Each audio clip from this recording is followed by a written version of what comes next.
নমস্কাৰ আজি আমি এই ভিডিঅ'টোত আলোচনা কৰিব লৈছো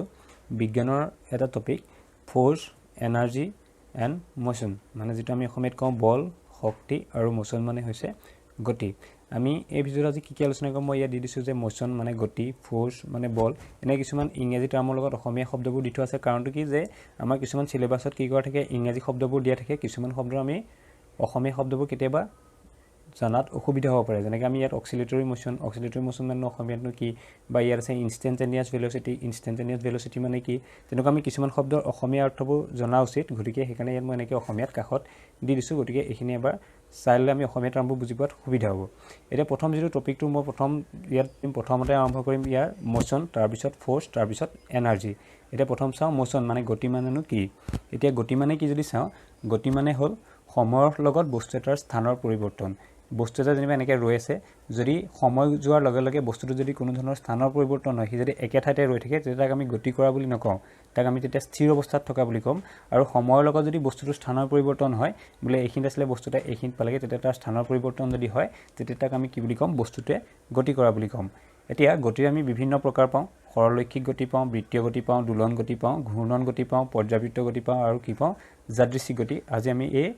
প্ৰকাৰকেইটাৰ ওপৰত প্ৰথম আলোচনা কৰিম প্ৰথমতে আমি যদি চাওঁ সৰলৰৈখিক গতি মানে কি সৰলৰৈখিক গতি মানে কি যে এটা স্থানৰ পৰা আন এটা স্থানলৈ এক সৰলৰেখাত কৰা গতিয়ে হৈছে সৰলৰৈখিক গতি উদাহৰণ হিচাপে যদি চাওঁ আমি গাড়ী এখন যদি চাওঁ এনেকৈ যদি সৰলৰেখাত যদি গাড়ীখনে গতি কৰে সৰলৰেখা মানে কি সৰলৰেখা মানে সৰলৰেখা হ'বলৈ হলে কি হ'ব লাগিব তাৰ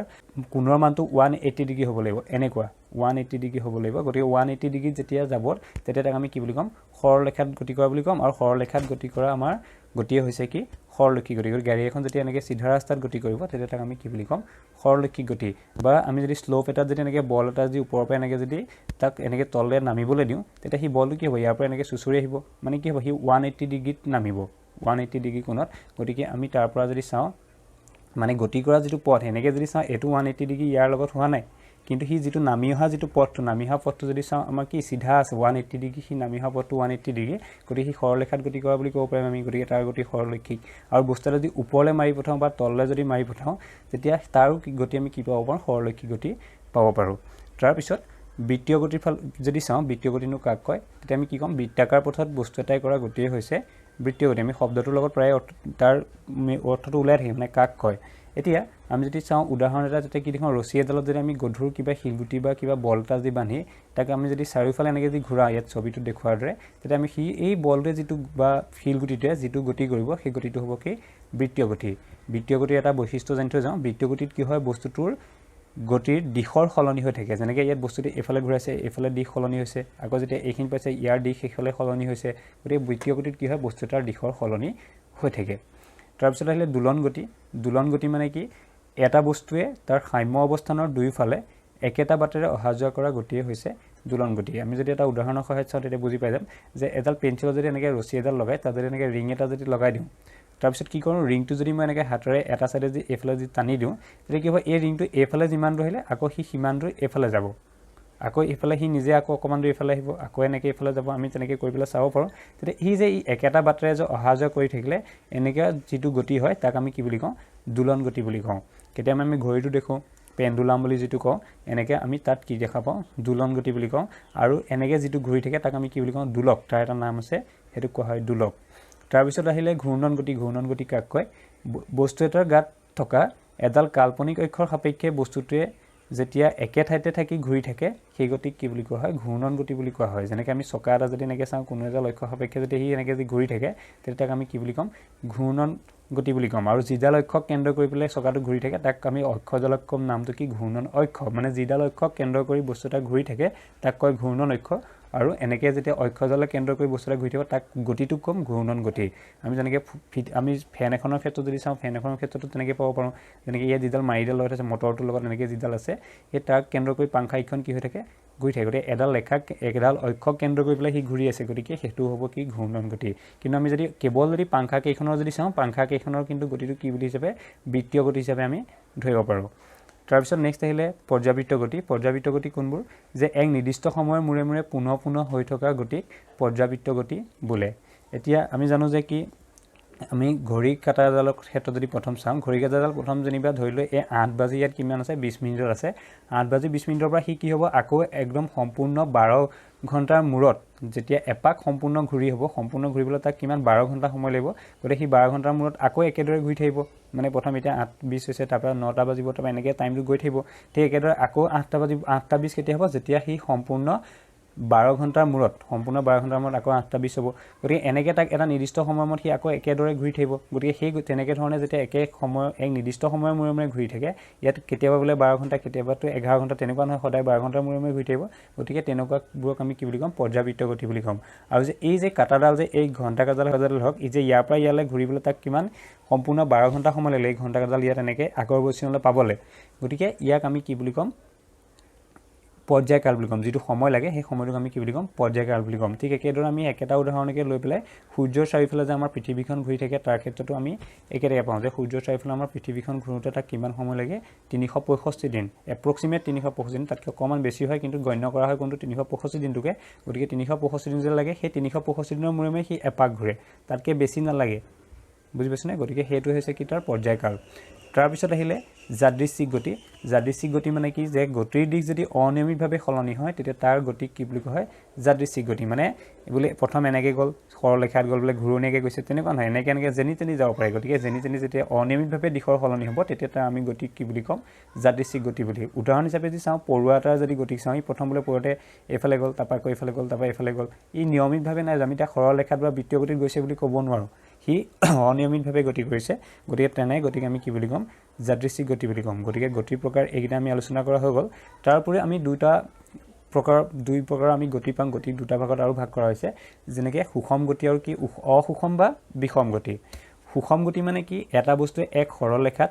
একে দিশত সমান সময়ত যদি সমান দূৰত্ব অতিক্ৰম কৰে তেনেহ'লে বস্তুটোৰ গতিক সুষম গতি বুলি কোৱা হয় মানে কি কৈছে আমি যদি এটা উদাহৰণৰ সহায়ত চাওঁ তেতিয়া সহজে বুজি পাম যেনিবা এইখিনিত এই গাড়ীখন যে ইয়াত দেখুওৱা হৈছে এই গাড়ীখন ধৰিলোঁ প্ৰথম এইটো অৱস্থানত আছিলে ইয়াৰ পৰা গৈ পেলাই ইয়াত পাইছেগৈ এতিয়া গাড়ীখনে কিমান সময়ৰ মূৰে মূৰে কিমান দূৰত্ব অতিক্ৰম কৰিছে যদি আমি যদি ইয়াত চাওঁ যে মই চাইছোঁ ইয়াত দিছোঁ কি প্ৰথম 2 ছেকেণ্ডৰ মূৰত সি কি আছিলে প্ৰথম 0 মিটাৰ আছিলে প্ৰথমটোতো 0 থাকিব তাৰ পৰা সি কিমান পাইছে 4 মিটাৰ পাইছে গতিকে 2 ছেকেণ্ডত কিমান গৈছে 4 মিটাৰ তাৰপিছত 4 মিটাৰৰ পৰা 8 মিটাৰলৈ গৈছে তেতিয়াও সময় কিমান লৈছে 2 ছেকেণ্ড আকৌ পিছৰ 2 ছেকেণ্ডত সি কিমান গৈছে 8 মিটাৰৰ পৰা 12 ছেকেণ্ড মানে ইয়াত কি দেখিছোঁ যে ইয়াত 2 ছেকেণ্ড লাগিছে সি দূৰত্ব কিমান গৈছে 4 মিটাৰ আকৌ ইয়াত 2 ছেকেণ্ড লৈছে 4 পৰা 8 পাইছে মানে তাতো 4 মিটাৰে গৈছে আকৌ পিছৰ 2 ছেকেণ্ডত 8 পৰা 12 পাইছে মানে তাতো 4 মিটাৰে গৈছে গতিকে 2 ছেকেণ্ডত 4 মিটাৰকৈ যে গৈছে মানে সমান সময়ত সমান দূৰত্ব অতিক্ৰম কৰিছে গতিকে সেইটোক আমি কি বুলি ক'ম সুষম গতি যিটো আমি ইউনিফৰ্ম মোশ্যন বুলি কওঁ তাৰপিছত ইটো যিটো আছে অসুষম বা বিষম গতি তাক যদি চাওঁ তেতিয়া কি দেখিম যে এটা বস্তুৱে সমান সময়ত যদি সমান দূৰত্ব অতিক্ৰম নকৰে তেনেহ'লে বস্তুটোৰ গতিক অসুষম গতি বুলি কোৱা হয় এতিয়া আগতো যেনেকৈ দিছিলোঁ সমান সময়ত সমান দূৰত্ব অতিক্ৰম কৰে অসুষম বা বিষম গতিৰ ক্ষেত্ৰত তেনেকুৱা নহয় ইয়াত কি হয় সমান সময়ত বেলেগ দূৰত্ব অতিক্ৰম কৰিব পাৰে ইয়াত যদি মই এটা উদাহৰণ সহায়ত চাওঁ দেখিছোঁ এইটো প্ৰথম 2 ছেকেণ্ডত কি হৈছে প্ৰথম 0 মিটাৰৰ পৰা সি 1 মিটাৰ পাইছে মানে 1 মিটাৰ গ'ল 2 ছেকেণ্ডত তাৰপৰা পিছৰ 2 ছেকেণ্ডত যদি চাওঁ সি 1 মিটাৰৰ পৰা 10 মিটাৰ পাইছে মানে 1ৰ পৰা 10 মিটাৰ পাইছে মানে গৈছে কিমান 9 মিটাৰ গৈছে তাৰপিছত 10ৰ পৰা কিমান পাইছে 25 পাইছে গতিকে ইয়াত কিমান গৈছে 15 মিটাৰ গৈছে মানে কি হৈছে প্ৰত্যেক ক্ষেত্ৰতে যদি চাওঁ ইয়াত 2 ছেকেণ্ডত 1 মিটাৰ ইয়াত ছেকেণ্ড 2 ছেকেণ্ডত 9 মিটাৰ থাৰ্ড 2 ছেকেণ্ডত কিমান 15 মিটাৰ গতিকে প্ৰত্যেক ক্ষেত্ৰতে সময়ৰ লগত দূৰত্বটো বেলেগ হৈছে গতিকে এনেকুৱা গতিকে আমি কি বুলি ক'ম অসুষম বা বিষম গতি বুলি কওঁ নেক্সট আহিলে ইয়াত আমি গতিৰ লগত জড়িত আমি কেইটামান টাৰ্মছ আমি পঢ়িব লাগিব প্ৰথম আমি চাওঁ দূৰত্ব আৰু সৰণ মানেনো কি ধৰি লওঁ আমি উদাহৰণৰ সহায়ত চাম দূৰত্ব আৰু সৰণ মানেনো কি ধৰিলোঁ প্ৰথম এইখিনিতে এজন মানুহ এজন আছে এই মানুহজন আহি পেলাই এই পজিশ্যনটোলৈ আহিব লাগে যিটো প্ৰাৰম্ভিক অৱস্থান বুলি লিখা আছে তাত আছে মানুহজন আৰু এই অন্তিম অৱস্থানলৈ আহিব লাগে এতিয়া এইখিনিতে যদি এখন আমি যদি কিবা পুখুৰী এটা বা কিবা পানী আছে বুলি যদি ধৰোঁ মানুহজন যেনিবা এইফালেদি আহিব নোৱাৰে তেতিয়া তেওঁ কি হ'ব এই ৰাস্তাটোদি এই কাষেদি এনেকৈ আহিবগৈ লগা হ'ব বুজি পাইছেনে এনেকৈ আহিবগৈ লগা হ'ব গতিকে এনেকৈ যে আহিব লগা হ'ল এইটো যদি চাওঁ এই সম্পূৰ্ণ যিমান দূৰ তেওঁ আহিলে সেইটোক আমি ক'ম কি বুলি দূৰত্ব বুলি ক'ম টোটেল যিমান দূৰ অতিক্ৰম কৰি আহিলে সেইটোক আমি কি বুলি ক'ম দূৰত্ব বুলি ক'ম আৰু এতিয়া যদি মই সেই মানুহজনৰ প্ৰাৰম্ভিক অৱস্থা আৰু অন্তিম অৱস্থাৰ মাজত যদি মাজৰ ঠাইখিনি যদি চাওঁ মানুহজন আছিলে ক'ত আৰম্ভণিতে ইয়াত আহি পেলাই ক'ত ইয়াত এতিয়া ইয়াত যদি মই যিটো আটাইতকৈ নিম্নতম দূৰত্বটো যদি চাওঁ শ্বৰ্টেষ্ট ডিষ্টেঞ্চ বুলি যিটো কয় ইয়াৰ পৰা ইয়ালৈ কম দূৰত্ব এইটো বেছি শ্বৰ্টকাট আছিলে গতিকে এই কম দূৰত্বটো যদি চাওঁ এই যিটো দূৰত্ব হ'ব তাক আমি কি বুলি ক'ম সৰণ বুলি ক'ম বুজি পাইছেনে যে প্ৰাৰম্ভিক অৱস্থান আৰু অন্তিম অৱস্থানৰ মাজৰ যিখিনি ঠাইক আমি তাক কি বুলি ক'ম সৰণ আকৌ এবাৰ দেখাই দিছোঁ যে প্ৰথম কি কৈছিলোঁ মানুহজন আছিলে ইয়াত এনেকৈ যেতিয়া পুখুৰীটোৰ পাৰে পাৰে এনেকৈ আহিছিলে তেওঁ মুঠ যিমানখিনি দূৰ আহিছিলে সেইটোক আমি ক'ম দূৰত্ব আৰু এই প্ৰাৰম্ভিক অৱস্থানৰ পৰা অন্তিম অৱস্থানলৈ যিটো নিম্নতম দূৰত্ব আমি যিটো শ্বৰ্টকাট বুলি ক'ব পাৰোঁ এই শ্বৰ্ট যিটো ডিষ্টেঞ্চ সেই শ্বৰ্ট ডিষ্টেঞ্চটোক আমি কি বুলি ক'ম হৰণ বুলি ক'ম গতিকে হৰণ হৈছে যিটো নিম্নতম দূৰত্ব সেইটো আৰু দূৰত্বটো কি অতিক্ৰম কৰা মুঠ যিটো দূৰ সেইটোক আমি কি বুলি ক'ম দূৰত্ব বুলি ক'ম আৰু সেইটো হৈছে কি আমি এনেকৈ পুখুৰী এটাৰ ক্ষেত্ৰত চোৱা কথা বা আমি যদি ৰাস্তা এটাৰ ক্ষেত্ৰত যদি চাওঁ সৰলৰৈখিক দিশ এটাৰ ক্ষেত্ৰত ধৰিলোঁ গাড়ী এখন এইটো অৱস্থানত আছিলে ইয়াৰ পৰা প্ৰথম কি হ'ল ইয়াৰ পৰা ইয়ালৈ গ'ল 4 মিটাৰ আছে তাৰপৰা আকৌ ইয়ালৈ গ'ল 2 মিটাৰ এতিয়া ইয়াৰ পৰা ইয়ালৈ টোটেল তেওঁ মানুহজন কেই মিটাৰ গ'ল 6 মিটাৰ গ'ল তাৰপিছত গাড়ীখন আকৌ যেনিবা উভতি আহি পুনৰ আগৰ এই অৱস্থানলৈ গুচি আহিলে কি কৈছোঁ বুজি পাইছেনে প্ৰথম এইখিনিত আছিলে গাড়ীখন ইয়াৰ পৰা ইয়ালৈ গ'ল এইখিনিলৈ গ'ল ইয়াৰ পৰা ইয়ালৈ টোটেল কেইমিটাৰ 6 মিটাৰ কাৰণ এইখিনি পৰা এইখিনিলৈ 4 মিটাৰ লিখা আছে তাৰপৰা এইফালে 2 মিটাৰ টোটেল 6 মিটাৰ গ'ল আকৌ মানুহজন ঘূৰি আহি পেলাই আকৌ এইখিনিত ৰ'লেহি এতিয়া টোটেল মানুহজনে কিমান দূৰ অতিক্ৰম কৰিলে ইয়াৰ পৰা ইয়ালৈ টোটেল 6 তাৰপৰা আকৌ ঘূৰি আহিলে 2 কিলোমিটাৰ টোটেল 8 কিলোমিটাৰ সেই 8 কিলোমিটাৰ হৈছে তেওঁ অতিক্ৰম কৰা দূৰত্ব কিন্তু মানুহজনৰ যদি হৰণ চাওঁ হৰণটো কিন্তু কিমান নহ'ব 8 কিলোমিটাৰ নহ'ব হৰণটো কিমান হ'ব মানুহজনৰ আৰম্ভণি অৱস্থা আছিলে ক'ত ইয়াৰ পৰা গৈছিলে লাষ্টত আছে ক'ত এতিয়া ইয়াত আছে ঘূৰি আহি পেলাই তেওঁ ইয়াত আছে গতিকে ইয়াৰ পৰা ইয়াৰ মাজৰ যিটো ঠাই মাজৰ যিটো পাৰ্থক্য সেইটোহে চাম ইয়াৰ পৰা ইয়ালৈ এতিয়া কিমান আছিলে দূৰ 4 কিলোমিটাৰ গতিকে সেই 4 কিলোমিটাৰটো হ'ব কি হৰণ গতিকে বুজি পাইছেনে ইয়াৰ পৰা ইয়ালৈ ঘূৰি আহি পেলাই এনেকৈ যিটো মুঠ দূৰত্ব আছিলে সেইটো আছিলে দূৰ অতিক্ৰম কৰিছিলে সেইটো আছিলে দূৰত্ব আৰু প্ৰাৰম্ভিক অৱস্থানৰ অন্তিম অৱস্থানৰ মাজত যিটো দূৰত আছে এতিয়া মানুহজন সেই 4 কিলোমিটাৰটো হ'ব তেওঁৰ কাৰণে হৰণ এইটো হৈ গ'ল দূৰত্ব আৰু হৰণৰ কথা নেক্সট আমি যদি চাওঁ দ্ৰুতি মানেনো কি দ্ৰুতি মানে হৈছে বস্তু এটা একক সময়ত অতিক্ৰম কৰা বা বস্তু এটা একক সময়ত যিমান দূৰ অতিক্ৰম কৰে তাকে বস্তুটোৰ কি বুলি কওঁ দ্ৰুতি বুলি কওঁ ধৰি ল'লে এটা উদাহৰণৰ সহায়ত যদি চাওঁ প্ৰথম 0 কিলোমিটাৰৰ পৰা যদি চাওঁ প্ৰথম 1 ঘণ্টাত ধৰিলোঁ গাড়ীখনে প্ৰথম ঘণ্টাত 30 কিলোমিটাৰ গ'ল তাৰপৰা তাৰ পিছৰ ঘণ্টাত কিমান গ'ল ইয়াৰ পৰা ইয়ালৈ 30ৰ পৰা 80 পাইছে ইয়ালৈ 80 কিলোমিটাৰ নাই জাষ্ট দ্বিতীয় ঘণ্টাত 50 কিলোমিটাৰ গৈছে কাৰণ 30ৰ পৰা 80 পাইছে আৰু তৃতীয় ঘণ্টাত 80 কিলোমিটাৰ পৰা 120 পাইছে মানে কিমান 40 কিলোমিটাৰ গৈছে কি ক'লোঁ যে প্ৰথম গৈছে 30 কিলোমিটাৰ প্ৰথম ঘণ্টাত দ্বিতীয় ঘণ্টাত কিমান 30ৰ পৰা 80 মানে টোটেল কিমানটো গৈছে 50 কিলোমিটাৰ গৈছে আৰু তৃতীয় ঘণ্টাত কিমান গৈছে 40 কিলোমিটাৰ এতিয়া এই মানুহজনৰ এইটো যিটো আমি দেখিলোঁ 30 কিলোমিটাৰ 50 কিলোমিটাৰ 40 কিলোমিটাৰ তাৰ কাৰণে যদি মই দ্ৰুতি উলিয়াব যাওঁ তেতিয়া কি কৰিম ইয়াৰ 1 ঘণ্টাত মানুহজন কিমানকৈ গৈছে আমি সেইটো চাম বুজি পাইছেনে যে 3 ঘণ্টাত টোটেল কিমান কিলোমিটাৰ গৈছে যদি চাওঁ কিমান গৈছে যে এইফালে 30 এইফালে 50 80 কিলোমিটাৰ 80 চলিছে 120 কিলোমিটাৰ মানুহজন টোটেল গৈছে কিমান 120 কিলোমিটাৰ আৰু প্ৰত্যেক ক্ষেত্ৰতে তেওঁৰ দ্ৰুতিটো বেলেগ বেলেগ হৈছে 30 50 40 এতিয়া ইয়াৰ ক্ষেত্ৰত যদি মই চাওঁ দ্ৰুতি উলিয়াবলৈ যদি চাওঁ তেতিয়া দ্ৰুতি উলিয়াওঁতে কি কৰিম ইয়াৰ প্ৰতি 1 ঘণ্টাত কিমানকৈ গৈছে যদি চাওঁ সেইটো হ'ব তাৰ দ্ৰুতি এতিয়া প্ৰতি 1 ঘণ্টাত কিমানকৈ গৈছে চাবলৈ টোটেল গৈছে 120 কিলোমিটাৰ দূৰত্বটো হৈছে 120 সময়টো টোটেল কেই ঘণ্টা লাগিছে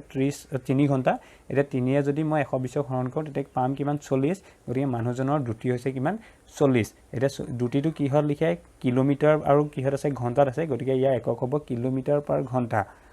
কি ক'লোঁ ইয়াৰ এককটো হ'ব কি ইয়াৰ ক্ষেত্ৰত কিলোমিটাৰ পাৰ ঘণ্টা গতিকে আমি বস্তুতে একক সময় অতিক্ৰম কৰা দূৰত্বক আমি কি বুলি কওঁ বস্তুটোৰ দ্ৰুতি বুলি কওঁ তাৰপিছত দ্ৰুতিক যদি আমি চাওঁ মই ইয়াত লিখি আহিছোঁ যে হৰণ কৰোঁতে মই দেখাইছিলোঁ যে দূৰত্বটোক আমি কিহে সময় হৰণ কৰিলে দ্ৰুতি পাওঁ গতিকে দ্ৰুতি উলিওৱা ফৰ্মুলা হৈছে দূৰত্ব বাই সময় গতিকে এইটো সহায়ত আমি কি উলিয়াব পাৰোঁ দ্ৰুতি উলিয়াব পাৰোঁ আকৌ যদি আমি তাৰ সহায়ত যদি সময়টো উলিয়াবলৈ চাওঁ সময়টো কি কৰিম দূৰত্বটোক দ্ৰুতি হৰণ কৰিম এতিয়া যদি বজ্ৰপূৰণ কৰি ইয়াৰ লগত একো নাই মানে একেটা আছে মোৰ দূৰত্বটো ইয়ালৈ যাব তেতিয়া দ্ৰুতিটো ইয়ালৈ গুচি আহিব মানে সময় যুগলটো কি হ'ব দূৰত্ব বাই দ্ৰুতি আকৌ যেতিয়া মই দূৰত্ব উলিয়াব যাম এই দূৰত্বটো এইফালে গুচি আহিব ইয়াৰ লগত একো নাই মানে একেটা আছে আৰু সময়টোৱে দ্ৰুতিটোৱে পূৰ্ণ হৈ যাব গতিকে দূৰত্ব যুগলটো দ্ৰুতি ইনটু সময় আমি একেটা ফৰ্মুলাৰ পৰা তিনিটা ফৰ্মুলা ইয়াত উলিয়াব পাৰিম গতিকে আমাক দ্ৰুতি উলিয়াবলৈ হ'লে এইটো ফৰ্মুলা সময় উলিয়াবলৈ হ'লে এইটো ফৰ্মুলা আৰু দূৰত্ব উলিয়াবলৈ হ'লে এইটো ফৰ্মুলা ব্যৱহাৰ কৰিব পাৰিম যদিহে এই তিনিটাৰ ভিতৰত মানখিনি দিয়া থাকে তাৰপিছত এতিয়া দ্ৰুতিৰ আমি যদি SI একক চাওঁ আমি যিটো কিলোমিটাৰ পাৰ ঘণ্টা পাইছিলোঁ সেইটো তাৰ SI একক নহয় দ্ৰুতিৰ SI একক হৈছে মিটাৰ পাৰ ছেকেণ্ড এইখিনি এটা কথা মনত ৰাখিব লাগিব যে আমাক যদি দূৰত্ব যদি মিটাৰত দিয়ে তাৰ সময়টো আমি সদায় ছেকেণ্ডত ল'ব লাগিব আৰু দূৰত্বটো যদি ঘণ্টাত দিয়ে দূৰত্বটো যদি কিলোমিটাৰ দিয়ে তেতিয়া আমি সময়টো কিহত ল'ব লাগিব ঘণ্টাত ল'ব লাগিব গতিকে এইটো কথা আমি মনত ৰাখিব লাগিব তাৰপিছত দ্ৰুতি আমি যদি চাওঁ দ্ৰুতিৰ লগত কি হয় কোনো ধৰণৰ দিশৰ কথা সম্পৰ্ক নাই কোনো দিশৰ সম্পৰ্ক নাই গতিকে দ্ৰুতিক সেইকাৰণে দিশৰ যিহেতু সম্পৰ্ক নাই তাৰ যিহেতু মানৰহে কেৱল কি হয় মানটোৰ লগত বা জোখটোৰ লগতহে সম্পৰ্ক গতিকে তাক আমি কি বুলি কওঁ স্কেলাৰ ৰাখিম নেক্সট আহিলে বেগটো একেই দ্ৰুতিৰ লগত প্ৰায় একেই ইয়াত মাত্ৰ কিহৰ কথা চাওঁ আমি হৰণৰ কথা চাম আমি তাত যেনেকৈ দূৰত্বৰ কথা চাইছিলোঁ বেগৰ ক্ষেত্ৰত কি হৰণৰ কথা চাম ইয়াত মানে দিশৰ কথা জড়িত হৈ থাকে এতিয়া ইয়াত সেইকাৰণে কোৱা হৈছে বেগ মানে কি কোনো এক দিশত বস্তু এটাৰ একক সময়ৰ হৰণকেই বস্তুটোৰ বেগ বোলা হয়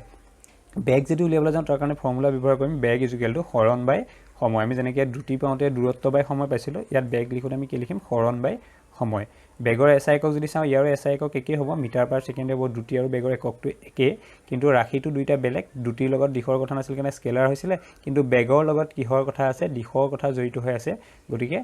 বা দিশৰ লগত সম্পৰ্ক থাকে বেগৰ গতিকে বেগটো হৈছে কি এটা ভেক্টৰ ৰাশি আৰু আমি এইখিনিতে আৰু এটা কথা জানি থৈ যাওঁ যে বেগ জুখিবৰ কাৰণে যিটো যন্ত্ৰ ব্যৱহাৰ দ্ৰুতি জুখিবৰ কাৰণে যিটো যন্ত্ৰ ব্যৱহাৰ কৰা হয় দ্ৰুতি জোখা যন্ত্ৰটোৰ নাম হৈছে কি স্পীডোমিটাৰ আমাৰ গাড়ীত যে এনেকৈ কি হয় কিমান স্পীডত গৈছে গাড়ীখন এটা আমাৰ য'ত ওলাই থাকে সেইটো কোনে নিয়ন্ত্ৰণ কৰে কাৰ সহায়ত আমি গম পাওঁ স্পীডোমিটাৰৰ সহায়ত আৰু দূৰত্ব জুখিবৰ কাৰণে যিটো আমাৰ বোলে কিমান গৈছে যে গাড়ীখন বোলে 1350 কিলোমিটাৰ চলিছে এই যে দূৰত্বটো যে জোখে সেই দূৰত্ব জোখাটোক কয় অডোমিটাৰ স্পীড জোখাটোক কয় স্পীডোমিটাৰ আৰু যিটো দূৰত্ব জোখে তাক কোৱা হয় অডোমিটাৰ এতিয়া ইয়াত দ্ৰুতি আৰু বেগটোৰ মাজত কেনেকৈ কি পাৰ্থক্য আছে দেখুওৱা আছে যে গাড়ীখনৰ দ্ৰুতি বুলি যদি কয় তাত কি 20 কিলোমিটাৰ প্ৰতি ঘণ্টা এনেকৈ লিখা হয় কিন্তু বেগ বুলি যেতিয়া ক'ম তেতিয়া বস্তুটোৰ লগত আমি কি কৈছিলোঁ দিশৰ কথা আহিব বস্তুটো কোন দিশত কিমান দ্ৰুতিত গৈছে পূব দিশত গাড়ীখনৰ দ্ৰুতি 20 গতিকে ইয়াত দিশ যেতিয়া জড়িত হৈ থাকিব তাত বেগৰ তাত আমি গম পাম সেইটো বেগ হ'ব আৰু যেতিয়া দিশৰ কথা নকয় তেতিয়া আমি তাক ক'ম দ্ৰুতি বুলি ধৰিব পাৰোঁ গতিকে এনেকৈ বেগ আৰু দ্ৰুতিৰ ইয়াত পাৰ্থক্যটো দেখুওৱা হৈছে কেনেকৈ ধৰণে পাওঁ তাৰপিছত নেক্সট আহিলে কি ত্বৰণ মানে কি ত্বৰণ হৈছে বস্তু এটাৰ প্ৰতি একক সময়ত পৰিৱৰ্তন হোৱা বেগৰ জোখ যে বস্তু এটা কি হয় আমি যেতিয়া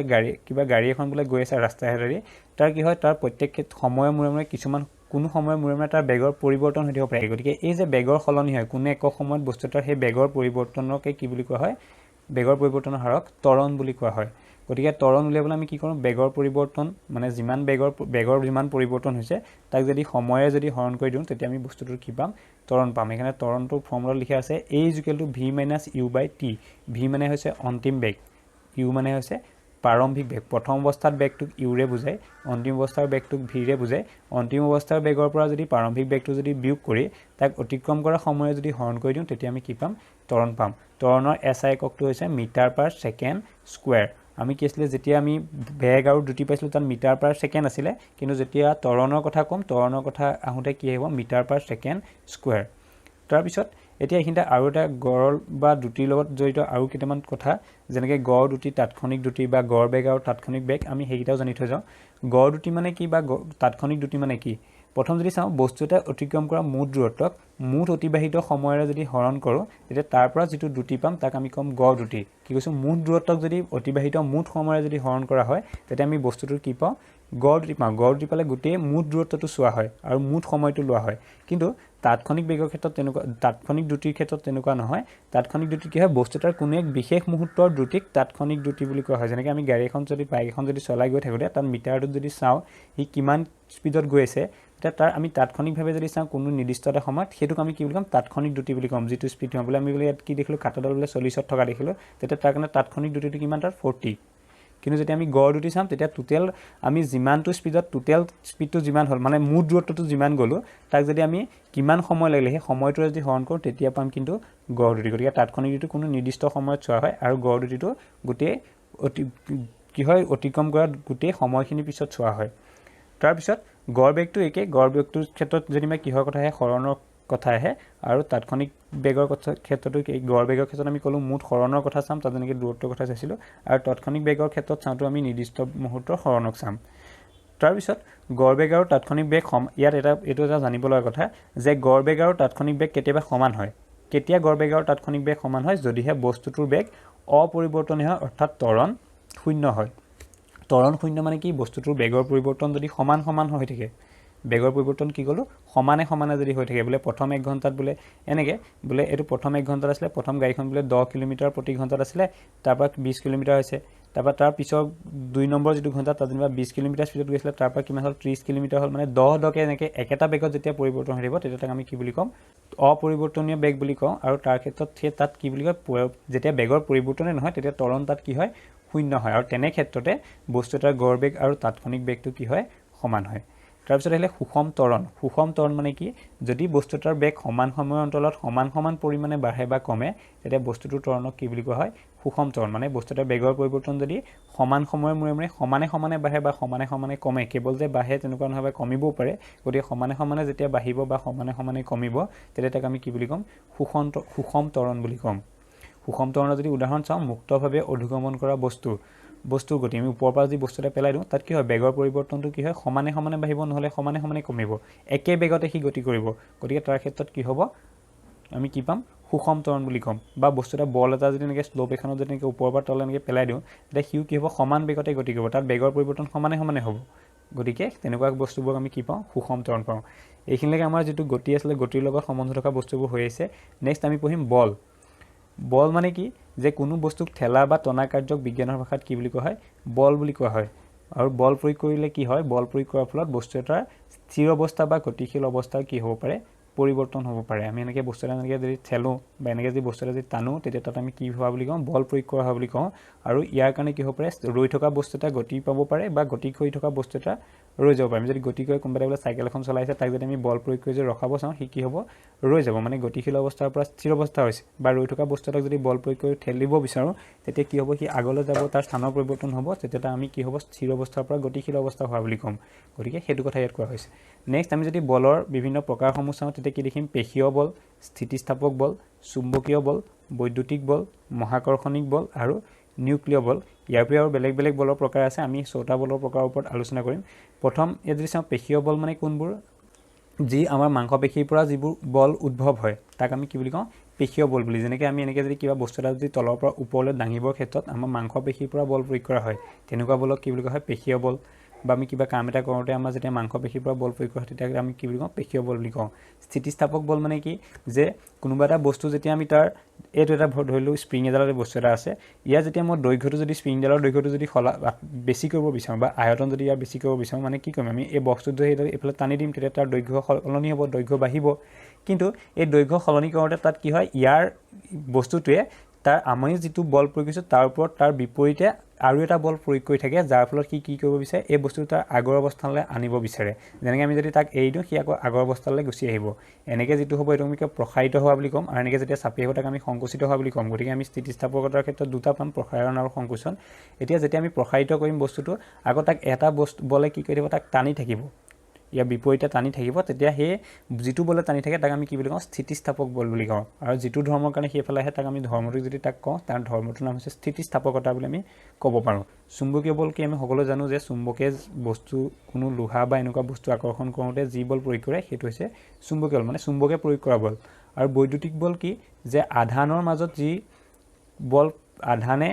এটা আধানে আনটো আধানৰ ওপৰত যি বল প্ৰয়োগ কৰে তাক আমি বৈদ্যুতিক বল বুলি ক'ব পাৰোঁ বৈদ্যুতিক বল মানে কি যেনিবা আমি ধৰিলোঁ এইটো এটা ধনাত্মক আধান এইটো এটা ঋণাত্মক আধান গতিকে ইয়াত যেতিয়া ধনাত্মক আধানে ঋণাত্মক আধানক কি কৰিব আকৰ্ষণ কৰিব তেতিয়া তাক আমি তাৰ ফলত যি বল সৃষ্টি হয় তাত যি বলে ক্ৰিয়া কৰে সেইটো হ'ব বৈদ্যুতিক বল তাৰপিছত যদি আমি চাওঁ আমি আৰু এটা কথা এইখিনিতে জানি থৈ যাওঁ যে একে একে যিবোৰ আমি যদি বিপৰীত ধৰ্মী যদি আধান হয় তেতিয়া তাৰ মাজত আকৰ্ষণ হয় আৰু একে ধৰ্মী যদি আধান হয় ধনাত্মক আৰু যদি ধনাত্মক লওঁ তেতিয়া তাৰ মাজত কি হয় বিকৰ্ষণ হয় তাৰপিছত নেক্সট হ'লে মহাকৰ্ষণ বল মানে কি আমি আগতে পাইছোঁ যে নিউটনৰ মধ্যাকৰ্ষণ বলৰ কথা পাইছোঁ যে বস্তু এটা যেতিয়া ওপৰৰ পৰা এৰি দিওঁ মহাকৰ্ষণ বল মানে কি প্ৰত্যেকটো বস্তুৱে আন এটা বস্তুক কি কৰি থাকে আকৰ্ষণ কৰি থাকে ইয়াত আমি মধ্যাকৰ্ষণৰ কথা কৈছিলোঁ যে যেতিয়া বস্তু এটা ওপৰৰ পৰা পেলাই দিয়া হয় তললৈ তেতিয়া বস্তুটো কি হয় পৃথিৱীয়ে তাৰ ওপৰত এটা বল প্ৰয়োগ কৰে যাৰ বাবে বস্তুটো তললৈ গতি কৰে গতিকে সেইটোকে আমি কি বুলি ক'ম মহাকৰ্ষণ বল বুলি ক'ব পাৰোঁ যিটো আমি মধ্যাকৰ্ষণ বুলি পাওঁ তাৰপিছত নেক্সট হ'লে নিউক্লিয় বল মানে কি যে আমি জানো যে পদাৰ্থ এটা কিহেৰে গঠিত কিছুমান পৰমাণুৰে গঠিত আৰু সেই পৰমাণুবোৰৰ ভিতৰত কিছুমান কি থাকে উপপাৰমাণৱিক কণা থাকে যেনেকৈ ইলেক্ট্ৰন প্ৰটন আৰু নিউট্ৰন এতিয়া সেই যে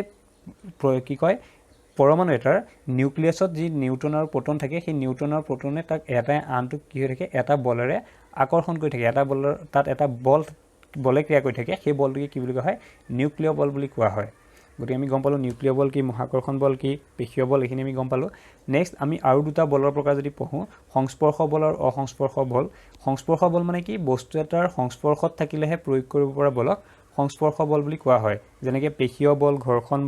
ঘৰ্ষণ বলটো মই পঢ়িম পেশীয় বল মানে অলপতে পঢ়িছোঁ যে বস্তুটো আমি দাঙিবলৈ হ'লে বস্তুটো আমি হাতেৰে ধৰিব লাগিব তাক স্পৰ্শ কৰিব লাগিব তেতিয়াহে তাৰ ওপৰত আমি বল প্ৰয়োগ কৰিব পাৰিম গতিকে পেশীয় বল হৈছে এটা সংস্পৰ্শ বলৰ উদাহৰণ আৰু অসংস্পৰ্শ বল যদি চাওঁ কি হ'ব যে বস্তুৰ সংস্পৰ্শলৈ নহাকৈ প্ৰয়োগ কৰিব পৰা বলক অসংস্পৰ্শ বল বুলি কোৱা হয় যেনেকৈ চুম্বকীয় বলত কি হয় চুম্বকীয় কৰে যেতিয়া কিবা বস্তু এটা লোহা বস্তু এটা আকৰ্ষণ কৰে তেতিয়া দুইটা সংস্পৰ্শলৈ নানিলেও হ'ব অকণমান যদি আঁতৰতো থাকে তেতিয়াও সি কি হ'ব আকৰ্ষণ কৰিব তাক বলে ক্ৰিয়া কৰিব পাৰিব চুম্বকীয় বলে গতিকে সেই তেনেকৈ সংস্পৰ্শলৈ নহাকৈও যে বল প্ৰয়োগ কৰিব পাৰিলে মানে চুম্বকটোকো আমি যদি পিন এটা লওঁ পিনটোত নলগোৱাকো যদি সি যদি আঁতৰৰ পৰা যদি আকৰ্ষণ কৰিব পাৰে মানে কি সংস্পৰ্শলৈ নাই অহা গতিকে সংস্পৰ্শলৈ নাহাকৈও যেতিয়া সি বল প্ৰয়োগ কৰি তাক আকৰ্ষণ কৰিব পাৰিছে গতিকে সেইটো হৈছে অসংস্পৰ্শ বল স্থিতিবৈদ্যুতিক বলো একে সিও এটা কিহৰ উদাহৰণ অসংস্পৰ্শ বলৰ উদাহৰণ স্থিতিবৈদ্যুতিক বলৰ ক্ষেত্ৰত যদি আমি যদি চাওঁ ফণী এখন যদি আমি শুকান তেল নখনা চুলিত যদি আমি বহুত দেৰি যদি ঘঁহি পেলাই কাগজৰ টুকুৰাৰ ওচৰলৈ যদি নিব বিচাৰোঁ তাৰ ফলত কি হ'ব কাগজৰ টুকুৰাবোৰ ফণীখনত লাগিবলৈ আৰম্ভ কৰিব আঁতৰৰ পৰা আমি তেনেকৈ এইটো কি তাৰ পৰা স্থিতিবৈদ্যুতিক বল পাওঁ তাৰপৰা মহাকৰ্ষণ বলটো কৈছোঁ যে অথনি বল এটা আমি যেনেকৈ ওপৰৰ পৰা পৰাটো দেখাইছিলে তাতো কি হয় বলটোত মাটিৰ লগত সংস্পৰ্শত নাথাকে কিন্তু সি এটা বলৰ প্ৰয়োগ কৰি থাকে গতিকে সিও এটা অসংস্পৰ্শ বলৰ উদাহৰণ বলৰ যদি SI একক চাওঁ বলৰ SI একক হৈছে নিউটন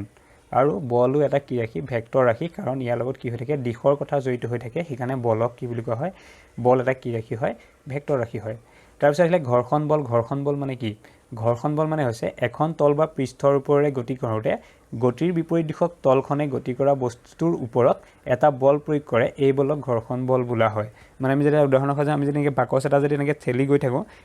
ই যিখন পৃষ্ঠৰ ওপৰে আমি তাক ঠেলি নিওঁ সেই পৃষ্ঠখনে তাৰ ওপৰত এটা বিপৰীত দিশত এটা বল প্ৰয়োগ কৰে আমি এইফালে ঠেলিছোঁ আৰু সেই পৃষ্ঠখনে এইফালে এটা বল প্ৰয়োগ কৰে বিপৰীত দিশত সেই যিটো বলে ক্ৰিয়া কৰে তাকে কি বুলি কোৱা হয় ঘৰ্ষণ বল বুলি কোৱা হয় গতিৰ বিপৰীত দিশত বা আমি প্ৰয়োগ কৰা বলৰ বিপৰীত দিশত যেতিয়া কি হয় বল প্ৰয়োগ কৰে তেতিয়া তাক আমি কি বুলি কওঁ ঘৰ্ষণ বল বুলি কওঁ এতিয়া ঘৰ্ষণ বল কি হয় ঘৰ্ষণ বল আমাৰ কাৰণে উপকাৰী হয় বা অপকাৰী হয় আমাৰ কাৰণে সুবিধাজনক হয় অসুবিধাজনকো হয় এতিয়া ঘৰ্ষণ বলৰ যদি তাৰ আগতে আমি সুবিধা চোৱাৰ আগতে আমি যদি দুটা তাৰ যদি উদাহৰণ চাই থৈ যাওঁ এটা পিছল ঘৰ্ষণ আৰু এটা আৱৰ্তন ঘৰ্ষণৰ ফালৰ পৰা যদি চাওঁ পিছল ঘৰ্ষণ মানে কি যে আমি যিখন পৃষ্ঠত আমি এনেকৈ যদি সিধাকৈ আমি যদি এনেকৈ বস্তু এটা ঠেলি লৈ যাওঁ তাত বস্তুটো এনেকৈ ইটোৰ ওপৰে সিটো যেতিয়া যাব তাত আমি সেইটো কি বুলি ক'ম পিছল ঘৰ্ষণ বুলি ক'ম আৰু যেতিয়া কোনোবা চকা বা এনেকুৱা কিবা ঘূৰণীয়া বস্তু লগাই তাৰ জৰিয়তে যদি আমি যদি নিব বিচাৰোঁ তেতিয়া তাক আমি কি বুলি কওঁ আৱৰ্তন ঘৰ্ষণ ঘূৰণীয়া কিবা চকা জাতীয় বস্তু লগাই পেলাই যদি আমি তাক কি কৰিব পাৰোঁ কোনো এটা বস্তু এনেকৈ নিব বিচাৰোঁ তেতিয়া তাক আমি সেই বস্তু যে ঘূৰি যে গৈছে সেইটোক আমি ক'ম আৱৰ্তন ঘৰ্ষণ এতিয়া ইয়াতে এটা কথা এইখিনিতে আমি জানি থৈ যাওঁ এই যিটো পিছল ঘৰ্ষণৰ মানটো কি হয় আৱৰ্তন ঘৰ্ষণতকৈ সদায় বেছি হয় আৱৰ্তন ঘৰ্ষণৰ মানটো কি হয় কম হয় কেলে চকা এটাত যেতিয়া যায় চকাটোত যাওঁতে তাৰ ঘৰ্ষণৰ মানটো কম আৱৰ্তন ঘৰ্ষণৰ মানটো কি হয় কম হয় কাৰণ ইয়াত চকাটোৱে খুব কম জেগাহে পৃষ্ঠখনৰ লগত তাত সংস্পৰ্শত থাকে কিন্তু পিছল ঘৰ্ষণত যিটো বস্তুটোৰ বেছিভাগ ঠাই কি হয় পৃষ্ঠখনৰ লগত সংস্পৰ্শত থাকে গতিকে তাত বেছিকৈ আমি বল প্ৰয়োগ কৰিব লাগে গতিকে আৱৰ্তন ঘৰ্ষণ আমাৰ কাৰণে বেছি আমি কি কৰোঁ আমি কিবা বস্তু এটা যেতিয়া ঠেলিব বিচাৰোঁ ঠেলিতে আমি যদি ঘূৰণীয়া কিবা চকা জাতীয় কিবা যদি লগাওঁ তেতিয়া আমাৰ কাৰণে কি হয় বেছি কম বল প্ৰয়োগ কৰোঁতে হৈ যায় মানে কম বল প্ৰয়োগ কৰি আমি তাক সহজে ঠেলিব পাৰোঁ তাৰ কাৰণটো হৈছে আৱৰ্তন ঘৰ্ষণত ঘৰ্ষণৰ মানটো কম হয় মানে কম বলে প্ৰয়োগ কৰে বিপৰীত দিশৰ পৰা আৰু ঘৰ্ষণৰ আমি সুবিধাৰ কথা যদি চাওঁ আমাৰ সুবিধাকে আমি বস্তু এটা যেতিয়া লিখোঁ আমি যদি পেঞ্চিল লৈ এনেকৈ কাগজখন লিখোঁ তেতিয়া আমি যদি ঘৰ্ষণ নাথাকিলে ই কি হ'লেন আমি ভালকৈ লিখিব নোৱাৰিলোহেঁতেন কাৰণ ইয়াত কি হয় যেতিয়া এটা বিপৰীত দিশৰ বল প্ৰয়োগ কৰাৰ কাৰণে আমি বস্তুটো যিটো জোখত আমি লিখিব বিচাৰোঁ সি এটা বল প্ৰয়োগ কাৰণে তাত আমি য'তে ৰখাব বিচাৰোঁ তাতে পেঞ্চিলডাল বা কলমটো ৰাখিব পাৰোঁ কিন্তু যদি ঘৰ্ষণ নাথাকিলে সি নাচি থাকিলে এনেকৈ লিখিব নোৱাৰিলোহেঁতেন তেনেকৈ ধৰণে আমাৰ সি সুবিধাজনক আৰু এটা সুবিধাজনক আমি জোতাৰ চুলটো আমি যদি ৰাস্তাত যে খোজকাঢ়ি গৈ থাকোঁ তাত আমাক যদি ঘৰখনে কি এনেকৈ আমাক পিছলিলোহেঁতেন আৰু এটা যদি আমি সুবিধা চাওঁ তেতিয়া কি যে আমি জুইশলা কাঠিটোত যে এনেকৈ তাৰ যিখন জুইশলাৰ যিটো হেড বুলি আমি যিখন পৃষ্ঠখন ইয়াত যদি লগাওঁ তেতিয়া তাত কি হয় জুই জ্বলিবলৈ আৰম্ভ কৰে কিহৰ কাৰণে সেই ঘৰখনৰ কাৰণে ইয়াত ই পৃষ্ঠখনৰ লগত ঘৰখন বলৰ সৃষ্টি হয় আৰু তাৰ ফলতে কাঠিটো কি হ'বলৈ ধৰে জ্বলিবলৈ ধৰে গতিকে তাৰ এনে ক্ষেত্ৰত আমাৰ ঘৰখনে সহায় কৰে আৰু ঘৰখনৰ অসুবিধা কি আমি বস্তু এটা যেতিয়া পৃষ্ঠৰে ঠেলি নিব লগা হয় তেতিয়া আমি অধিক পৰিমাণৰ বল প্ৰয়োগ কৰিব লগা হয় বস্তু এটা ঠেলি নিওঁতে বা কাৰ্য কৰোঁতে অধিক পৰিমাণৰ বল প্ৰয়োগ কৰিব লগাটো হৈছে কি ঘৰখনৰ এটা আমাৰ অসুবিধা আৰু ঘৰখন কমাব পৰা কিছুমান বস্তু আছে যেনেকৈ আমি কিছুমান লুব্ৰিকেণ্ট আমি যেনেকৈ গ্ৰীজ ব্যৱহাৰ কৰি আমি যেনেকৈ চকাত আমি কি হয় চেইনডালত আমি কি হয় কিছুমান চেইনত আমি তেলত কেলে দিওঁ যাতে সি সহজে ঘূৰিব পাৰে তাত ঘৰখনৰ মানটো কমে গতিকে তেলজাতীয় বস্তু দি গ্ৰীজ ব্যৱহাৰ কৰি বা লুব্ৰিকেণ্ট বা কেৰম বৰ্ডত আমি যিটো কি বৰিক পাউডাৰ ব্যৱহাৰ কৰি তাৰ পৃষ্ঠখনৰ লগত গুটিটো যাতে সহজভাৱে যাব পাৰে তাৰ কাৰণে কি হয় বৰিক পাউডাৰ ব্যৱহাৰ কৰা হয় তাত ঘৰখনৰ মান কমাবৰ কাৰণে গতিকে ঘৰখন কমাবৰ কাৰণে তেনেকৈ বেলেগ ধৰণৰ কিছুমান বস্তু কি কৰা হয় ব্যৱহাৰ কৰা হয় যিবোৰ আমি সাধাৰণতে লুব্ৰিকেণ্ট বুলি ক'ব পাৰোঁ তাৰপিছত এতিয়া এইখিনিতে কেইটামান ছবি লৈছোঁ যে আমি যদি একেটা দিশত যদি বল প্ৰয়োগ কৰোঁ দুজন মানুহে যদি কি হয় একেটা দিশত যদি বল প্ৰয়োগ কৰোঁ তেতিয়া আমাৰ কি হ'ব বলৰ পৰিমাণটো কম লাগিব মানে আমি ঘৰখনৰ বিপৰীতে আমি বেছি বল প্ৰয়োগ কৰিব পাৰিম দুজন মানুহে ক্ৰিয়া কৰিলে গতিকে কি হ'ব ইয়াত আমি যেতিয়া একেটা দিশত ক্ৰিয়া কৰোঁ তেতিয়া আমাৰ বলবোৰ কি হয় যোগ হয় আমি সহজে ঠেলিব পাৰোঁ মানে কি আমাৰ আমি দুজন মানুহে যদি এনেকৈ ঠেলিব চাওঁ তেতিয়া দুইজনৰ বলটো তাত কি হ'ব যোগ হ'ব ফলত কি হ'ব আমি সহজে বস্তুটো ঠেলিব পাৰিম এনেকৈ যদি দুটা বিপৰীত দিশত যদি টানে এজনে এফালে যদি টানে তেতিয়া কি হ'ব যিজনে বেছি বল প্ৰয়োগ কৰিব সেইটো ফালে বস্তুটো গতি কৰিব ধৰি লওক এজনে বেছি বল প্ৰয়োগ কৰিলে তেতিয়া এই মানুহজন কোনফালে এইফালে যাব মানে যিয়ে বেছি বল প্ৰয়োগ কৰে তাৰ ফালেহে বস্তুটো গতি কৰিব ইয়াত আকৌ যদি আমি সমানে যদি বল প্ৰয়োগ কৰোঁ এইখিনি কিবা বল এটা আছে তাৰ যেনিবা এইফালৰ পৰা এজন ল'ৰাই ঠেলিছে এইফালৰ পৰা এজন ল'ৰাই ঠেলিছে যদি দুইফালৰ পৰা সম পৰিমাণৰ বল প্ৰয়োগ কৰে তেতিয়া বস্তুটোৰ স্থানৰ পৰিৱৰ্তন নহয় আৰু এই সমান পৰিমাণৰ বল যে প্ৰয়োগ কৰে তাক আমি সমতুল বল বুলি কওঁ গতিকে সমতুল বল প্ৰয়োগ কৰিলে বস্তুটাৰ কি হ'ব নোৱাৰে স্থানৰ পৰিৱৰ্তন হ'ব নোৱাৰে অসমতুল বল প্ৰয়োগ কৰিলেহে বস্তুৰ স্থানৰ পৰিৱৰ্তন ঘটে আৰু ইয়াতো তেনেকৈ একেটা উদাহৰণে যে আমি যদি ৰছী টনা খেলৰ ক্ষেত্ৰত যদি চাওঁ এই ৰছীডাল যদি ইয়াত কি কৰোঁ এই যিটো গাঁঠি দিয়া আছে এই গাঁঠিটো এইফালে হ'বনে এইফালে হ'ব যিফালে হ'ব ইয়াৰ টিমটো কোনোবা এটা টিম জিকিব এতিয়া ইয়াত এই ৰছীডাল টানোতেও যিটো পাৰ্টি বেছি বল প্ৰয়োগ কৰিব সেইফালে সেই ৰছী গাঁঠিটো গুচি যাব আৰু যদি দুইফালৰ পৰা যদি সমান বল প্ৰয়োগ হৈ থাকে তেতিয়া সি একে স্থানতে থাকিব মানে সমতুল বল যদি প্ৰয়োগ হৈ থাকে তেতিয়া বস্তুটোৰ স্থানৰ পৰিৱৰ্তন নহ'ব এইখিনি আমি জানিব লাগে তাৰপিছত নেক্সট আমি বল পঢ়িলোঁ গতি পঢ়িলোঁ তাৰ পিছৰ টপিকটো আছে আমাৰ শক্তি কি যে কোনো এটা কাৰ্য কৰিব পৰা সামৰ্থ্যকে কি বুলি কোৱা হয় শক্তি বুলি কোৱা হয় আৰু শক্তিৰ SI একক হৈছে জুল আমি এইবোৰ জানিব লাগে SI এককবোৰ শক্তিৰ SI একক হৈছে জুল এতিয়া শক্তিৰো আমি বিভিন্ন প্ৰকাৰ পাওঁ যেনেকৈ যান্ত্ৰিক শক্তি বৈদ্যুতিক শক্তি পোহৰ শক্তি নিউক্লিয় শক্তি ৰাসায়নিক শক্তি শব্দ শক্তি তাপ শক্তি এনেকৈ আমি আৰু কিছুমান যেনেকৈ চুম্বকীয় শক্তি এনেকৈ আৰু কিছুমান আমি শক্তি পাব পাৰোঁ এতিয়া প্ৰথম আমি পঢ়িম যান্ত্ৰিক শক্তি মানে কি যে গতি শক্তি আৰু স্থিতি শক্তিক একেলগে কি বুলি কোৱা হয় যান্ত্ৰিক শক্তি বুলি কোৱা হয় গতি শক্তি আৰু স্থিতি শক্তি যদি উদাহৰণৰ সহায়ত যদি চাওঁ যান্ত্ৰিক শক্তি কোনটো তেতিয়া আমি বুজি পাই যাম যেনেকৈ হাতুৰি এটা যদি আমি এনেকৈ কি প্ৰথম দাঙি লৈ পেলাই এনেকৈ গজাল এটা যদি আমি কোনোবা কাঠ বা কি হ'ব যদি এনেকৈ পুতিব চাওঁ তেতিয়া কি হ'ব আমি যেতিয়া হাতুৰিটো ওপৰলৈ দাঙিম তেতিয়া তাত কি হ'ব সি স্থিতি শক্তি লাভ কৰে বস্তুটো স্থিৰ অৱস্থাত থাকে তেতিয়া সি মানে বস্তুটো অৱস্থানৰ কাৰণে যি শক্তি লাভ কৰে তাক আমি কি বুলি কওঁ স্থিতি শক্তি বুলি কওঁ গতিকে ইয়াৰ অৱস্থানৰ কাৰণে সি স্থিতি শক্তি লাভ কৰিব আৰু যেতিয়া সি তললৈ কি হ'ব গতি কৰিবলৈ আৰম্ভ কৰিব এই স্থিতিশীল অৱস্থাৰ পৰা যেতিয়া গতি কৰিব তললৈ আহিব সেই তাত যিটো লাভ কৰিব সেইটো কম গতি শক্তি গতিকে সি প্ৰথম যেতিয়া অৱস্থানৰ কাৰণে ওপৰত যেতিয়া আছিলে সি আছিলে স্থিতি শক্তি আৰু তললৈ যেতিয়া গতি কৰিলে তাৰ ফলত তাৰ উদ্ভৱ হ'ল গতি শক্তি গতিকে এই স্থিতি শক্তি আৰু গতি শক্তি দুইটা লগ লাগি পেলাই আমি কি হ'ল গজালটো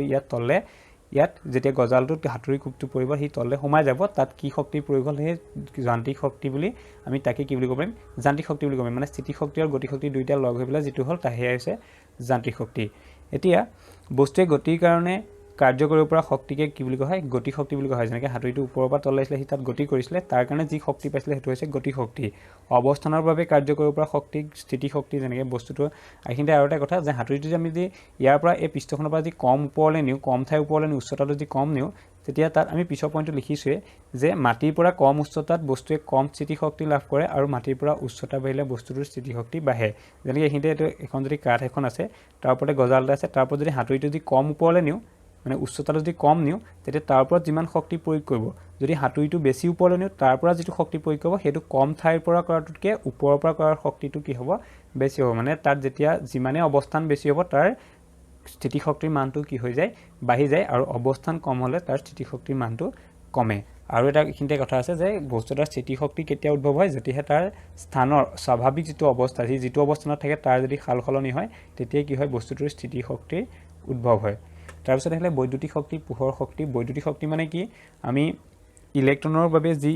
গতিৰ বাবে যি শক্তি উদ্ভৱ হয় তাকে আমি কি বুলি কওঁ বৈদ্যুতিক শক্তি বুলি যাৰ বাবে আমি কি হয় বৈদ্যুতিক শক্তিৰ বাবে কি হয় আমি যিসমূহ আমাৰ বিদ্যুতত চলা যিসমূহ সকলোবোৰ বস্তু কি শক্তিৰ বাবে সম্ভৱ হয় চলাটো বৈদ্যুতিক শক্তিৰ বাবে সম্ভৱ হয় পোহৰ শক্তিয়ে কি কৰে আমাক বস্তু এটা দৃশ্যমান কৰি তোলাত সহায় কৰে নিউক্লিয় শক্তি যিবোৰ আমাৰ এইটো দেখিছোঁ ইয়াত এটা কি হয় নিউক্লিয়াৰ যিটো পাৱাৰ প্লাণ্ট এটা আছে এইবোৰ কি হয় বিদ্যুৎ শক্তি উৎপন্ন কৰিবৰ কাৰণে ইয়াত ব্যৱহাৰ কৰে বা বিভিন্ন আমাৰ কিছুমান আমাৰ কি হয় মেডিচিন ফেক্টৰীটো এইবোৰ কি হয় ব্যৱহাৰ কৰে তাৰপিছত ৰাসায়নিক শক্তি মানে কি আমি যিবোৰ ৰাসায়নিক যৌগ পাওঁ বা ৰাসায়নিক পদাৰ্থ পাওঁ সিহঁতৰ বান্ধনীবোৰত আমি জানো যে ৰাসায়নিক পদাৰ্থ এটা কি হয় কিছুমান তাৰ যিবোৰ মৌল বা যৌগবোৰ কি হয় কিছুমান বান্ধনীৰ দ্বাৰা বান্ধ খাই থাকে তাতে কি হৈ থাকে ৰাসায়নিক শক্তি নিহিত হৈ থাকে এই ৰাসায়নিক শক্তিয়ে এটা নিহিত থকা শক্তি আমি কি বুলি কওঁ ৰাসায়নিক শক্তি বুলি কওঁ এই ৰাসায়নিক শক্তি যদি আমি চাওঁ কয়লা পেট্ৰলিয়াম এইবোৰত কি আমি ৰাসায়নিক শক্তি সাধাৰণতে সঞ্চিত হৈ থকা দেখা পাওঁ আৰু কয়লা যেতিয়া জ্বলাই দিয়া হয় তেতিয়া সেই ৰাসায়নিক শক্তিসমূহৰ পৰা কি হয় পোহৰ শক্তি বা তাপ শক্তিৰ কি পাওঁ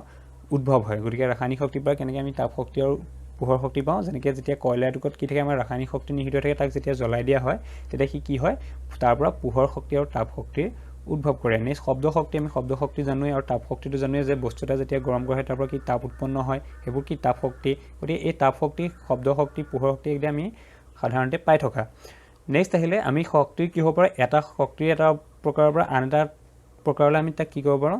ৰূপান্তৰ কৰিব পাৰোঁ যেনেকৈ আমি যদি একেবাৰে সহজ উদাহৰণ এটা সহায়ত যদি চাওঁ তেতিয়া ইয়াত বুজি পাই যাম যেনেকৈ ইয়াত লিখা আছে তাপ শক্তি কি হয় বৈদ্যুতিক শক্তি হিটাৰৰ সহায়ত কি হ'লে তাপ শক্তিলৈ ৰূপান্তৰ হয় আকৌ তাপ শক্তি থাৰ্মোকাপুলৰে কি হয় বৈদ্যুতিক শক্তিলৈ ৰূপান্তৰ হয় তেনেকৈ আকৌ বৈদ্যুতিক শক্তি কি হৈছে স্পিকাৰৰ জৰিয়তে শব্দ শক্তিলৈ ৰূপান্তৰ হয় আকৌ শব্দ শক্তি মাইক্ৰফোনৰ জৰিয়তে বৈদ্যুতিক শক্তিলৈ ৰূপান্তৰ হয় তেনেকৈ আমি আকৌ সাধাৰণতে দেখি থকা আমি যে যিবোৰ সোলাৰ বুলি কওঁ সোলাৰ সেলৰ সহায়ত কি হয় পোহৰ শক্তি আমি সূৰ্যৰ ৰশ্মিবোৰ সোলাৰ সেলত ধৰি ৰাখি পেলাই তাৰ পৰা কি লাইট জ্বলাওঁ মানে কি হ'লে ৰূপান্তৰ হয় বৈদ্যুতিক শক্তিলৈ ৰূপান্তৰ হয় আকৌ বৈদ্যুতিক শক্তিক আমি কি কওঁ যেতিয়া ব্যৱহাৰ কৰি আমি বাল্ব এটা জ্বলাওঁ তাৰ পৰা আমি কি পাওঁ পোহৰ পাওঁ সেই পোহৰ শক্তিলৈ ৰূপান্তৰ হ'ল গতিকে শক্তি কি হয় এটা শক্তিৰ পৰা আন এটা শক্তিলৈ কি হ'ব পাৰে ৰূপান্তৰ হ'ব পাৰে আৰু বেছিভাগ শক্তিলৈ আমি কি হ'লে বৈদ্যুতিক শক্তিলৈ আৰু বেছিভাগ বৈদ্যুতিক শক্তিলৈকে আন কিছুমান শক্তিলৈ আমি কি কৰিব পাৰোঁ সাধাৰণতে ৰূপান্তৰ কৰিব পাৰোঁ এই ছবিটো চালে আমি সহজে সেইখিনি বুজি পাম নেক্সট আহিলে কি আমি যিসমূহ আগতে পঢ়ি আহিছিলোঁ গতিৰ কথা গতিৰ লগত সম্পৰ্ক থকা দ্ৰুতি বা দূৰত্ব বেগ এইসমূহৰ ওপৰত আমি কিছুমান কি পাওঁ লেখ অংকন কৰিব পাৰোঁ তেনেকুৱা কিছুমান আমি লেখ অংকন যদি কৰোঁ তেতিয়া আমি কেনেকৈ পাওঁ যে প্ৰথমটো দেখুওৱা হৈছে যে দূৰত্ব সময়লেখ প্ৰথমটো দেখুওৱা হৈছে সুষম দ্ৰুতিৰ ক্ষেত্ৰত মানে কি সমান সময়ত যেতিয়া সমান দূৰত্ব অতিক্ৰম কৰে তাৰ গ্ৰাফটো কেনেকুৱা হয় এতিয়া ইয়াত দেখুওৱা হৈছে যে প্ৰথম এইটো সময় এইফালে সময় লোৱা হৈছে এইফালে দূৰত্ব সময়টো লোৱা হৈছে ছেকেণ্ডত দূৰত্বটো লোৱা হৈছে মিটাৰত এতিয়া প্ৰথম যেতিয়া 5 ছেকেণ্ড সময়ত আমি দেখিছোঁ সি কিমান 10 মিটাৰ অতিক্ৰম কৰিছে কাৰণ বস্তুটো ইয়াত আছে তাৰপৰা পিছৰ 10 ছেকেণ্ডত এইটো 10 ছেকেণ্ড বস্তুটো ইয়াত আছেগৈ মানে কিমান 20 মিটাৰ অতিক্ৰম কৰিছে এতিয়া 5 ছেকেণ্ডত গৈছে কিমান 10 মিটাৰ আকৌ পিছত 5ৰ পৰা 10 ছেকেণ্ড এইখিনিৰ পৰা আকৌ 5 ছেকেণ্ড গতিকে এই ছেকেণ্ড যিটো 5 ছেকেণ্ড তাতো কিমান গৈছে 10 মিটাৰে গৈছে কাৰণ আছিলে কি বুজি পোৱা নাই যে মই আকৌ এবাৰ কৈছোঁ ইয়াৰ পৰা আহিলে 5 ছেকেণ্ড আছিলে গতিকে 5 ছেকেণ্ডত এইফালে কিমান গৈছিলে 10 মিটাৰ গৈছিলে নেক্সট আকৌ ইয়াৰ পৰা আহিলে আকৌ 5 ছেকেণ্ড আছে আকৌ বস্তুটো ইয়াৰ পৰাহে নেক্সট গৈছে ইয়ালৈ গতিকে তাতো কিমান গৈছে 10 মিটাৰ গৈছে গতিকে নেক্সট 5 ছেকেণ্ডত 10 মিটাৰ গৈছে গতিকে কি হৈছে সমান সময়ত কি হৈছে সমান দূৰ যিহেতু অতিক্ৰম কৰিছে গতিকে সেইটো হৈছে দূৰত্ব সময়লেখটো হ'ব এনেকুৱা আমি কি হয় এডাল সৰল ৰেখা এডাল পাম তাৰপিছত দূৰত্ব সময়লেখ যদি বিষম দ্ৰুতিৰ ক্ষেত্ৰত চাওঁ তেতিয়া আমি এনেকুৱা পাম তেনেকুৱা পাব পাৰোঁ আমি সৰলৰৈখিক দেশত মাত্ৰ সৰল ৰেখা নাপাওঁ কাৰণ ইয়াৰ আমি কি হয় বিষম বুলি যেতিয়া কৈছোঁ তাৰ সময় সাপেক্ষে দূৰত্ব বেলেগ হ'ব পাৰে গতিকে গ্ৰাফবোৰো বেলেগ ধৰণে এনেকৈ পাব পাৰোঁ নেক্সট আহিলে বেগ সময়লেখ সুষম দ্ৰুতিৰ ক্ষেত্ৰত এতিয়া কি হৈছে মানে সমান সময়ত যদি সুষম মানে কি সমান সময়ত সমান বেগ অতিক্ৰম কৰে এতিয়া ধৰিলোঁ প্ৰথম যিটো 1 ঘণ্টা আছে এইটো ঘণ্টা আৰু কিলোমিটাৰ ধৰা আছে প্ৰথম 1 ঘণ্টাত কিমান দূৰ গ'ল প্ৰথম তাৰ বেগটো কিমান আছিলে 40 আছিলে দ্বিতীয় ঘণ্টাটো যদি সুষম বেগ দ্ৰুতিয়ে হ'বলৈ হয় দ্বিতীয় ক্ষেত্ৰতো তাৰ সুষম দ্ৰুতিৰ ক্ষেত্ৰত হ'লে তাৰ বেগটো কিমান হ'ব 40 থাকিব লাগিব 3 নম্বৰ ঘণ্টালৈ তাৰ বেগ কিমানে থাকিব লাগিব 40 থাকিব লাগিব গতিকে এনেকৈ সমানে যেতিয়া দিব তাৰ পৰা আমি গ্ৰাফটো পাম এনেকুৱা আৰু যেতিয়া ত্বৰণৰ ক্ষেত্ৰত চাম ত্বৰণৰ ক্ষেত্ৰত কি হয় তাৰ সময় সাপেক্ষে সুষম ত্বৰণৰ ক্ষেত্ৰত যদি চাওঁ বেগ সময়লেখটো যদি চাওঁ তাৰ কি হ'ব বেগৰ যিটো পৰিৱৰ্তন বেগটো বঢ়া বা কমা যিটো পৰিৱৰ্তন সি সমানে হৈ থাকিব যেনেকৈ ইয়াত যদি চাওঁ প্ৰথম ইয়াৰ পৰা 1 ঘণ্টা গৈছে 1 ঘণ্টাত সি বস্তুটো গৈছে আছে ক'ত ইয়াত 20 কিলোমিটাৰ প্ৰতি ঘণ্টাত আছে তাৰপৰা ছেকেণ্ড 2 ঘণ্টাত সি ইয়াৰ পৰা ইয়াত পাইছে মানে কিমান 40 কিলোমিটাৰ প্ৰতি ঘণ্টাত গৈ আছে নেক্সট যিটো তৃতীয় ঘণ্টাত ই কিমান 60 কিলোমিটাৰ প্ৰতি ঘণ্টাত আছে মানে ইয়াত যদি বেগৰ পৰিৱৰ্তন যদি চাওঁ ইয়াৰ পৰা আহিলে 10 ইয়াৰ পৰা আহিলে 10 ইয়াৰ পৰা 20 কে গৈছে ইয়াৰ পৰা আহিলে 20 ইয়াৰ পৰা আহিলে 20 ইয়াৰ পৰা আহিলে 20 মানে প্ৰতি ঘণ্টাত তাৰ বেগৰ পৰিৱৰ্তনটো একেই হৈ আছে গতিকে তেনেকৈ সমান বেগৰ যেতিয়া পৰিৱৰ্তন হৈ থাকিব তেতিয়া আমি কি বুলি ক'ম তেনেকৈ তাৰ গ্ৰাফটো কেনেকৈ পাম এনেকৈ পাম যেনেকৈ আমি দূৰত্ব সময়লেখৰ সুষম দ্ৰুতিৰ ক্ষেত্ৰত পাইছিলোঁ ইয়াতে বেগ সময়লেখ সুষম ত্বৰণৰ ক্ষেত্ৰতো প্ৰায় একেই পাম কিন্তু